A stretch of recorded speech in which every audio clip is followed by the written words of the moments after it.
बिस्मिल्लाहिर्रहमानिर्रहीम। अस्सलाम वालेकुम नादरीन, आप यूट्यूब चैनल देख रहे हैं, मैं इमरान खान हूं। नादरीन, दो मिसालें मैं आपको सुनाता हूं। मिसालें क्या है, कहावतें हैं। 900 चूहे खाकर बिल्ली हज पे चली, और दूसरी है उल्टा चोर कोतवाल को डांटे। ये मैं आपको आगे जाके बताता हूं कि मैंने आपको क्यों सुनाई।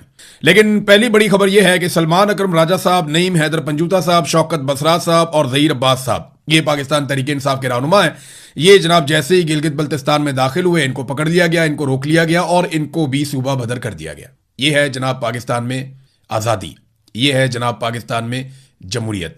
मिलिट्री एस्टेब्लिशमेंट सारा कुछ करने के बावजूद एक खौफ में मुब्तला है कि अगर उन्होंने ब्रुटैलिटी ना दिखाई और ज़रा सा भी कंपेन करने के लिए पाकिस्तान तहरीक इंसाफ को छोड़ा, तो वो गिलगित बल्तिस्तान का इलेक्शन चोरी नहीं कर पाएंगे। ये इलेक्शन चोरी करना उनकी मजबूरी है, क्योंकि गिलगित बल्तिस्तान एक बड़ा हसास इलाका है। वहां पे मिलिट्री एस्टेब्लिशमेंट हमेशा से अपना कंट्रोल चाहती है, अपनी कमांड में चीज़ों को रखना चाहती है। और इस मरतबा ये हो रहा है कि लोग मिलिट्री एस्टेब्लिशमेंट के सख्त खिलाफ हो गए।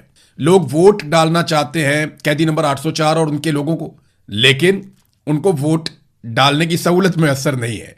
कोई वोटर दूर दूर मुंतकिल कर दिए गए हैं, कहीं पे नोटिस जारी किए जा रहे हैं, कहीं पे धमकियां लगाई जा रही हैं। तो पाकिस्तान तहरीक इंसाफ के साथ या उनके हमायत याफ्ता उम्मीदवारों के साथ तो यही हो रहा। हत्ता कि एक बड़ी अजीबोगरीब चीज़ है, ये मैंने कभी नहीं देखी। इलेक्शन कमीशन और पाकिस्तान का निज़ाम जो है वो रोजाना एक नया रिकॉर्ड लगाता है। ये जो नया रिकॉर्ड लगाया, ये जनाब गिलगित बल्तिस्तान का इलेक्शन कमीशन है। रिकॉर्ड आप चेक करें, इन्होंने क्या लगाया। इन्होंने खालिद खुर्शीद साहब, जो साबिक वजीर आला हैं गिलगित बल्तिस्तान के, उनकी वालिदा को, जो उम्मीदवार हैं, उन्हें एक नोटिस जारी कर दिया। नोटिस बड़ा इंटरेस्टिंग है। ये नोटिस मैंने पढ़ा तो मैं तो सर पकड़ के बैठ गया कि ये पागल है, इनका दिमाग काम नहीं कर रहा। तो मिसेज शाहिदा को इन्होंने, इंडिपेंडेंट कैंडिडेट हैं और GBA 13 अस्टोर 1 वहां से ये कैंडिडेट हैं, तो इनको जनाब एक नोटिस जारी किया गया था। ये नोटिस मेरे सामने अब मौजूद है। नोटिस आप देखिए और फिर आप सोचिए कि जनाब इस किस्म के नोटिस भी पाकिस्तान में जारी किए जा रहे हैं। ये 29 मई 2026 का नोटिस है और इसके अंदर जो गुजारिशात या अहकामात हैं वो क्या हैं, जरा ये आप देखिए। इन्हें कहा गया कि 24 घंटे के अंदर अंदर आप पेश होकर जवाब दें और 24 घंटे के अंदर अंदर अपने कारकुनों के जरिए से आप सारे पाकिस्तान तहरीक इंसाफ के झंडे उतरवाएं। आप एक आज़ाद उम्मीदवार हैं और आपके जो वोटर सपोर्टर हैं वो पाकिस्तान तहरीक इंसाफ के झंडे और तहरीक इंसाफ से रिलेटेड चीज़ें क्यों इस्तेमाल कर रहे हैं। इमरान खान का फोटो क्यों लग रहा है, तहरीक इंसाफ के झंडे क्यों लग रहे हैं, तो आप ये क्यों कर रहे हैं, लिहाजा आपके खिलाफ कार्रवाई हो सकती है। साथ में एक सेक्शन भी लिखा हुआ है कि section 234 of the election act 2017, इसके हवाले से हम आपके खिलाफ कार्रवाई कर सकते हैं। और आपके लोग जो है वोटर सपोर्टर, अब वोटर सपोर्टर जिसका मर्जी झंडा लगाए भाई, वो पाकिस्तान का झंडा लगाए, वो PMLN का झंडा लगाए, वो PTI का झंडा लगाए, किसी भी जमात का झंडा लगाए, जिसको मर्जी वोट दो, जिसका मर्जी झंडा लगाओ। ये तो पाकिस्तान में मना ही नहीं है। कोई इंडिया का झंडा तो नहीं लगा दिया ना, या इसराइल का झंडा तो नहीं लगा दिया भाई। झंडा तो लगाया है पाकिस्तान तहरीक इंसाफ का, जो पाकिस्तान में एक रजिस्टर्ड पॉलिटिकल पार्टी है और एक सबसे मकबूल पॉलिटिकल पार्टी है। वो कहते हैं जी वोटर सपोर्टर ने क्योंकि झंडा लगा दिया है तो आपके खिलाफ कार्रवाई हो सकती है। ये इलेक्शन कमीशन यहां तक पहुंच गया। ये वो खौफ है जो पाकिस्तान की मिलिट्री एस्टेब्लिशमेंट को जीने नहीं देता। वो डरे हुए हैं। उन्होंने अपने सारे मोहरे इस्तेमाल किए। बिलावल को भिजवाया, वहां पे उन्होंने भिजवाया, बिलावल की बहन को भिजवाया, गवर्नर पंजाब गए, बहुत सारे और लोग गए। अभी नवाज शरीफ को पहुंचाया गया और नवाज शरीफ को तो ठीक ठाक प्रोटोकॉल में पहुंचाया गया। यानी एक तरफ विजुअल्स आते हैं, वीडियोज आती हैं कि सलमान अकरम राजा, नईम हैदर पंजूता, शौकत बसरा, ज़हीर अब्बास, इनको निकाल दिया गया। इससे पहले जो है वो निकाला गया वहां से जुनैद अकबर साहब को, फिर असद कैसर साहब को कैसे रोका गया, फिर बाकी लोग जो जलसा करने जा रहे थे उनको कैसे रोका गया, फिर पाकिस्तान तहरीक इंसाफ के हमायत याफ्ता जितने उम्मीदवार हैं उनको नज़रबंद किया गया, उनको कंपेन चलाने से मना किया गया, उनके झंडे, उनके पोस्टर, वो सारी चीज़ें उतरवाने के अहकाम जारी किए गए। अब ये सारी चीज़ें वहां पे मिलिट्री एस्टेब्लिशमेंट इंतजामिया के जरिए से करवा रही है। इंतजामिया की ताकत कम होने पर 5000 पुलिस वाले पंजाब से भी बुलवा लिए गए। अब नवाज शरीफ साहब जब पहुंचे हैं तो नवाज शरीफ साहब के प्रोटोकॉल के लिए पंजाब पुलिस वहां पे पहले से मौजूद थी। फिर इन्होंने सरकारी बंदे भी भेजे हुए हैं। आपको पता है नवाज शरीफ का जलसा पटवारियों से ही होता है। सरकारी मुलाजमीन इकट्ठे किए जाते हैं, बिठाए जाते हैं, मजबूर किया जाता है कि बैठो, नवाज शरीफ का जलसा है। नवाज शरीफ ने शुरू से लेकर आज तक जलसे ऐसे ही किए हैं। मुझे एक दिन तारुल कादरी साहब ने बताया कि जब ये नए नए सियासत में आए हुए थे ना, मियाँ शरीफ और इनके बच्चे, तो ये जो इनके ऊपर फूल फेंके जाते थे ना अवाम की जानिब से, वो फूलों का बिल भी इनके घर में आ जाता था और ये बिल अदा करते थे। तो ये इनके हालात थे। और आज भी ऐसा लगता है कि ये इनके साथ लोग मोहब्बत नहीं करते। ये सरकारी वसाइल को इस्तेमाल करके कुछ ना कुछ करके अपनी सियासत को धक्का लगाते रहते हैं। तो नवाज शरीफ साहब पहुंचे, ये वो आदमी है जिसने कौम को लोड शेडिंग का अजाब दिया, महंगी बिजली बनाने वाले 60 से 65% जो आईपीपीज हैं वो तोहफे में कौम को नवाज शरीफ ने दिए, महंगाई का बदतरीन तोहफा दिया, और जेल में कैद एक खातून 70 साल खातून जो कैंसर की पेशेंट हैं उनको धोखा देकर और बेईमानी के साथ उनकी सीट छीन कर ये जबरदस्ती उसके ऊपर बैठ गया। ये नवाज शरीफ साहब है, इनको फुल प्रोटोकॉल दिया जा रहा है गिलगित बल्तिस्तान में। नवाज शरीफ साहब ने ना कुछ बातें की हैं बड़ी मजेदार। इन्हीं बातों के हवाले से मैंने आपको 3 मिसालें सुनाई थी। सबसे पहले नवाज शरीफ ने कहा कि मैं वो नवाज शरीफ हूं जो किसी पर तनकीद करके किसी की बुराई करके वोट नहीं मांगता, हम अपनी कारकर्दगी की बिना पर वोट मांगते हैं। पाकिस्तान की सियासत में जो गंदी जुबान का इस्तेमाल है वो नवाज शरीफ ने शुरू किया और उसको प्रमोट किया। आज तक जितनी गंदी गालियां और जितना गंद उछाला गया पाकिस्तान की सियासत में लीडर्स की सतह के ऊपर, उसमें सबसे आगे नवाज शरीफ और नवाज शरीफ की पार्टी रही। वर्कर्स की बात नहीं कर रहा, पार्टी की बात कर रहा हूं, लीडर्स की बात कर रहा हूं। गंदी गालियां देने वाले लोगों को नवाज शरीफ और शहबाज शरीफ ने अपने बीच में खड़ा करके शाबाश दी। जो जितनी गंदी गाली देता है वो नवाज शरीफ और उसकी बेटी और उसके भाई के ज्यादा करीब चला जाता है। तो नवाज शरीफ ने तो हमेशा गंदी बातें की हैं। कहा नहीं बेनजीर भुट्टो को क्या क्या अलकाबात दिए, बेनजीर भुट्टो की गंदी तस्वीरें जहाज से फेंकी। तो 900 चूहे खाकर बिल्ली हज पे चली, ये मिसाल यहां पे ठीक आती है कि मैंने जनाब कभी किसी पे तनकीद नहीं की। नवाज शरीफ की सारी सियासत जो है वो दूसरों पर तनकीद और दूसरों पर कीचड़ उछालने की सियासत है। अंग्रेजों के कुत्ते न लाने वाला इन्होंने अपने मुखालिफिन को कहा, जरदारी को सड़कों पे ना घसीटा तो मेरा नाम शहबाज शरीफ नहीं है, ये भी हमने इनके मुंह से ही सुना। तो इन भाइयों ने अपनी सारी सियासत में दूसरों के ऊपर गंद और कीचड़ उछाला है। अब ये शराफत की बात नहीं कर सकते कि मैं वो नवाज शरीफ नहीं हूं। हाँ जी, आप वही नवाज शरीफ हैं जिनके रिकॉर्ड बयानात पड़े हुए हैं। आप चाहेंगे तो आपको निकाल के सुना भी देंगे। और आपकी बेटी ने जितना गंद मारा हुआ है, जिस तरह के अल्फाज उन्होंने इस्तेमाल किए हुए हैं अपने मुखालिफिन के बारे में, वो भी रिकॉर्ड के ऊपर पड़े हुए हैं। अब नवाज शरीफ ने एक और बात की, मुझे कई दफा देश निकाला दिया गया। मुझसे गिला ना करो, कसूर आपका भी है। मुझ जैसे बंदे का देश निकाला क्यों होने दिया? देश निकाला का मतलब होता है कि जबरदस्ती पाकिस्तान से निकालकर बाहर भिजवा दिया। तो कुल मिला के नवाज शरीफ साहब कई मरतबा पाकिस्तान से बाहर गए हैं, लेकिन 2 मरतबा ऐसा हुआ जिसको जिलावतनी वो कहते हैं। एक मरतबा नवाज शरीफ साहब ने और उनकी फैमिली ने अरब हुक्मरानों के गोडे गिट्टे पकड़ के उनके जरिए से एक मुआहदा किया, और उस मुआहदे के मुताबिक नवाज शरीफ साहब डील करके परवेज मुशर्रफ से अपने गुनाहों का हिसाब दिए बगैर, वैसे तो मुझे लगता है परवेज मुशर्रफ के दौर में नवाज शरीफ साहब के गुनाह सिर्फ क्राइम जितने भी थे वो फाइनेंशियल क्राइम्स थे, जो तैयारा साजिश केस और इस तरह की चीजें थी, वो परवेज मुशर्रफ ने इनके साथ ज्यादती भी की थी। बहरहाल नवाज शरीफ साहब उस वक्त डील करके पाकिस्तान से बाहर गए थे। आपको देश निकाला नहीं किया गया, आपको जिला वतन नहीं किया गया, आप खुद पाकिस्तान छोड़कर पाकिस्तान से बाहर चले गए थे मियां साहब। एक तो ये हो गया। दूसरी मरतबा आपने इजाजत मांगी, आपकी फैमिली ने इजाजत मांगी, आपने स्टाम्प पेपर अदालत में लिख कर दिया, मिलिट्री एस्टेब्लिशमेंट से आपने डील की, इमरान खान साहब का आप लोगों ने तरला मिन्नत किया, इमरान खान ने तरस खा के आपको जाने दिया। दूसरी मरतबा आप ऐसे गए, तो लोग कैसे आपको रोकते मियां साहब? जाने वाला तो चला जाता है, जाने वाले को कौन रोक सकता है? कोई कैसे रोक लेता आपको जब आपने डील ही कर ली? एक दफा आपने मुशर्रफ से डील कर ली, दूसरी दफा आपने बाजुए से डील कर ली, तो 2 मरतबा डील करके आप पाकिस्तान से बाहर निकल गए। अब आप लोगों को कहते हैं तुमने मुझे क्यों जाने दिया? क्यों लोग जाके आपके जहाज के टायरों की हवा निकाल देते? आपके प्लेटलेस इतने नीचे आप ले गए थे अपने डॉक्टरों के जरिए से, जालसाजी के जरिए से आप प्लेटलेस इतने नीचे ले गए थे कि अदालत भी डरी हुई थी, हुकूमत भी डरी हुई थी कि पता नहीं क्या हो रहा है। तो अवाम उस वक्त आपको कैसे रोक देती? मुझे क्यों मुल्क से बाहर जाना पड़ा? क्यों जेलों में डाला गया? तो मियां साहब जेलों में आपको डाला गया, आपके ऊपर केसेस थे। सवाल यह होना चाहिए कि आपके केसेस खत्म कैसे हो गए। सवाल यह होना चाहिए कि आपने आज तक मनी ट्रेल नहीं दिया, मनी ट्रेल ना देने के बावजूद आप बरी कैसे हो गए सारे मामलात में? आप दोबारा एमएनए कैसे बन गए? यानी अंदाजा करें मियां साहब को आज भी नहीं पता कि उन्हें क्यों निकाला। एक और बात मियां साहब ने कही कि सर्दियों में 22 घंटे, गर्मियों में 10 से 12 घंटे बिजली नहीं आती यहां गिलगित बल्तिस्तान में। यह मुझे मंजूर नहीं है हफीज साहब, यह मुझे मंजूर नहीं है। तो नवाज शरीफ साहब ये आप किसे कह रहे हैं? भाई बिजली तो वफाकी हुकूमत का कारनामा है, और वफाक में 4 साल से आपका भाई बैठा है। उससे पहले इमरान खान साहब का एक छोटा टन्योर है, उससे पहले भी जनाब 5 साल से आप बैठे थे। उससे पहले आपका जो पार्टनर है आसिफ अली जरदारी 5 साल वो बैठा था, और उससे पहले कोई 8 साल वो आदमी बैठा था जिसके साथ आप डील करके गए थे, और उससे पहले भी आप थे, उससे पहले आपके पार्टनर थे, उससे पहले आप थे, उससे पहले आपके पार्टनर थे। तो मियां साहब 1988 से लेकर अब तक आप और आपके पार्टनर हुकूमत में चले आ रहे हैं। अगर आज भी आज भी अगर गिलगित बल्तिस्तान में 22 घंटे सर्दियों में और 12 घंटे गर्मियों में बिजली नहीं आ रही तो मियां साहब रिस्पॉन्सिबल आप हैं, जिम्मेदार आप हैं। जो आईपीपीज आपने लगाए, इजाफी बिजली तो बना दी, लेकिन लोगों में सकत ही नहीं है वो बिजली खरीदने की। यहां गिलगित बल्तिस्तान के लोग वो बिजली खरीद ही नहीं सकते जितनी महंगी आपने बिजली बना दी है।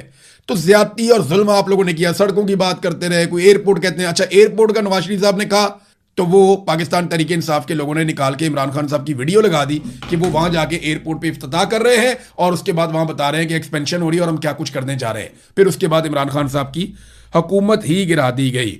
तो मियां साहब जहां जाते हैं ना, लोगों के साथ गिले शिकवे शुरू कर देते हैं कि जनाब मैं तो बड़ा अजीम आदमी था, मेरे से फायदा नहीं उठाया गया। और पीछे खड़े हुए लोग जो है ना वो रोनी शक्लें बना लेते हैं। मियां साहब जिन्होंने आपको निकाला था ना, उन्हीं की गोद में आप अपने पूरे टब्बर के साथ आज बैठे हुए हैं। जिन्होंने आपको निकाला था ना, आप उन्हीं के जूते आजकल पॉलिश कर रहे हैं। आप उन्हीं के साथ आज भी ताल्लुकात बना के उन्हीं के साथ मिलकर पाकिस्तान को लूट रहे हैं, तबाह बर्बाद कर रहे हैं, जिन्होंने आपको निकाला था। सादी सादी बात यह है, आप जब गिरफ्तार हुए तो इमरान खान वजीर आजम नहीं था। हां, जब आपको पाकिस्तान से बाहर भेजा गया तब इमरान खान वजीर आजम था। तो आपको तो इमरान खान ने गिरफ्तार भी नहीं किया मियां साहब। तो सादी बात यह है और कुल बात यह है कि मियां नवाज शरीफ साहब वहां पे जो भी बयानियां लेकर गए हैं वो बयानियां तो जबरदस्त है। इनके पास कहने के लिए कुछ बच्चा ही नहीं है। कोई एक बच्चा भी मैट्रिक का उठ के खड़ा हो जाए ना, मियां साहब से सवालात करे, तो आज मियां साहब जवाब नहीं दे सकते। मियां साहब इंटरव्यू देंगे अपने किसी बहुत करीबी सहाफी को, वो हल्की हल्की बॉलिंग करवाएगा, मियां साहब हल्की हल्की शॉटें मारेंगे, बस यही अब औकात रह गई है। पॉलिटिक्स में मियां साहब को खड़ा होना पड़ेगा। मैं आज भी ये कहता हूं कि किस्मत ने आपको 3 मरतबा वजीर आजम बनाया एस्टेब्लिशमेंट की मदद से। आप ये मौका हाथ से ना जाने दें। आप बूढ़े हो गए, आपकी सियासत की यानी आखिरी इनिंग चल रही है आपकी, तो कम से कम इसको तो ठीक तरीके से खेल लें, अपनी तारीख तो ठीक बना लें, कम से कम एस्टेब्लिशमेंट के खिलाफ खड़े तो हो जाए। इमरान खान ने आपको मौका दिया था कि आप आसिम मुनीर साहब को एक्सटेंशन और इस्तिस्ना ना दें, लेकिन आपने वो दोनों चीजें उनको दे दी। अब भी मौका है मियां साहब, सियासी लोगों को इकट्ठा करें और सियासी अंदाज में फैसले करें। पाकिस्तान को सियासतदान आगे लेकर बढ़ेंगे तो यह मुल्क तरक्की करेगा। मिलिट्री एस्टेब्लिशमेंट पाकिस्तान को मजीद नुकसान पहुंचाएगी। और मैं इसलिए नहीं कह रहा कि वो बहुत ही बदनीयत है, वो अपने मफाद के लिए तो काम करते हैं, लेकिन उनका दिमाग ही इतना होता है ना, उनकी काबिलियत नहीं है। जिसकी जो काबिलियत है, जिसकी जो सलाहियत है, उसके मुताबिक काम करना चाहिए। नवाज शरीफ ने एक और बात की कि मैं कारकर्दगी पर वोट मांगने आया हूं, कारकर्दगी की बुनियाद पर। कारकर्दगी क्या है जनाब आपकी? आप अपनी जवानी से लेकर अब तक इक्तदार में ही हैं, या आप पाकिस्तान से बाहर चले जाते हैं या आप इक्तदार के अंदर रहते हैं। मियां साहब अपनी कारकर्दगी बताएं ना, आपकी क्या है? आज अगर आप कहते हैं गिलगित में फलानी चीज नहीं बनी या वो चीज नहीं बनी या ये चीज नहीं बनी, तो ये सारा कुछ आपके अदवार में ही नहीं बना ना। इमरान खान का तो छोटा सा दौर है बीच में, सारा मलबा आप उस छोटे से दौर पे तो नहीं डाल सकते।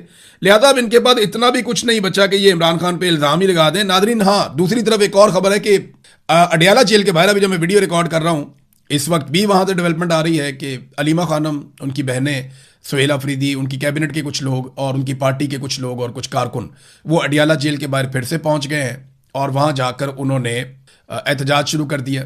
अडियाला के बाहर जो नाका है वहां पे पुलिस ने उन्हें रोक लिया और वहां पे वो बैठ गए।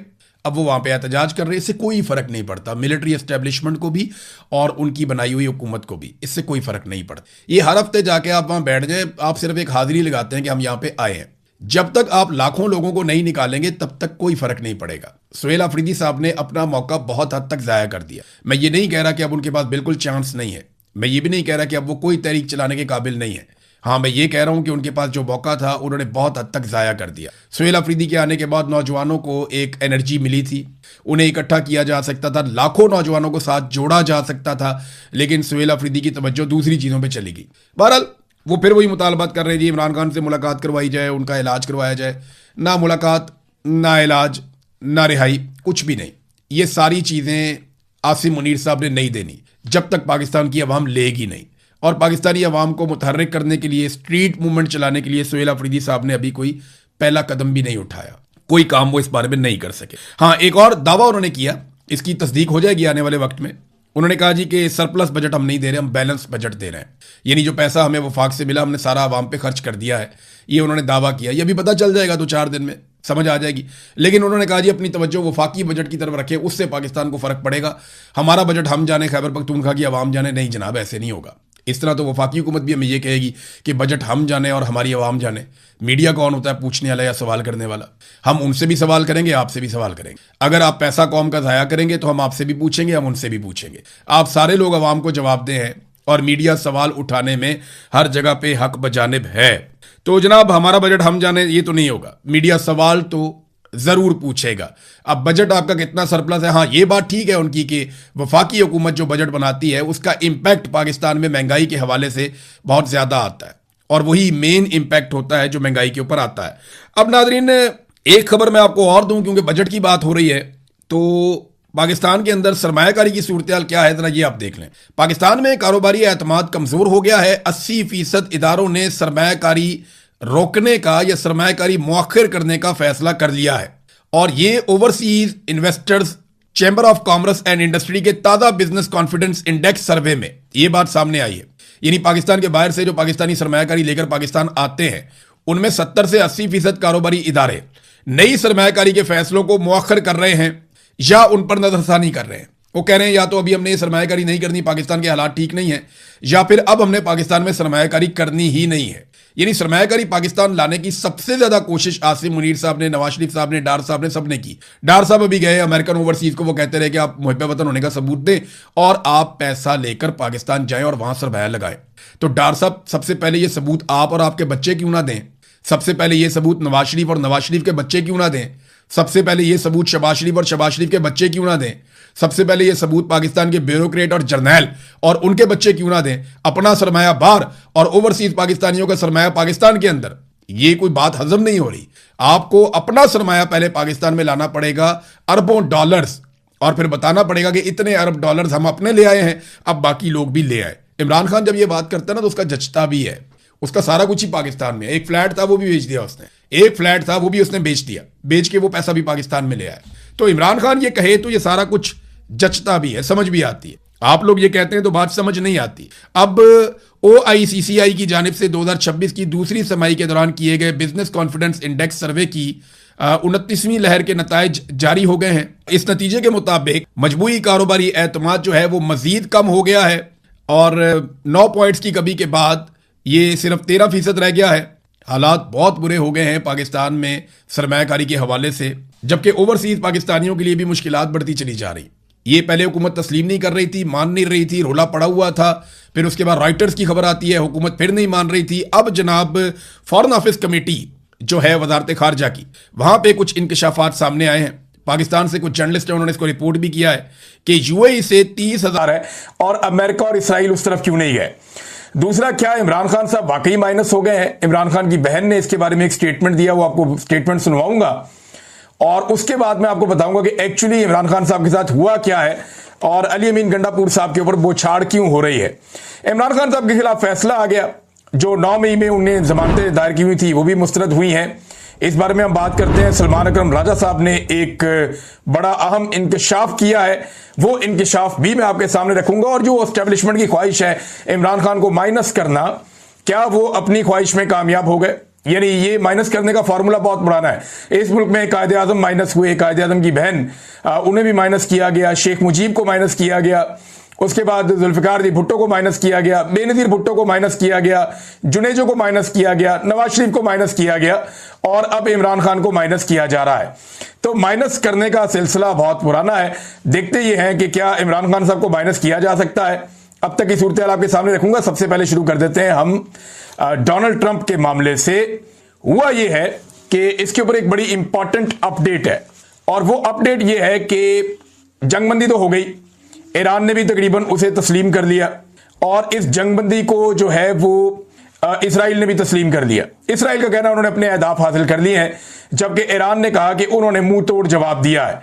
ये तो आ गया इन दोनों की तरफ से।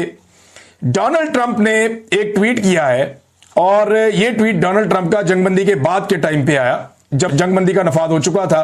तो डोनाल्ड ट्रंप लिखते हैं कि Israel do not drop those bombs. Israel, मैं कह रहा हूं कि वो बम्स मत फेंकना, और अगर आप ये करते हैं तो ये एक मेजर वायलेशन हो जाएगी। अपने पायलट को वापस घर बुलाओ, नाउ अभी बुलाओ।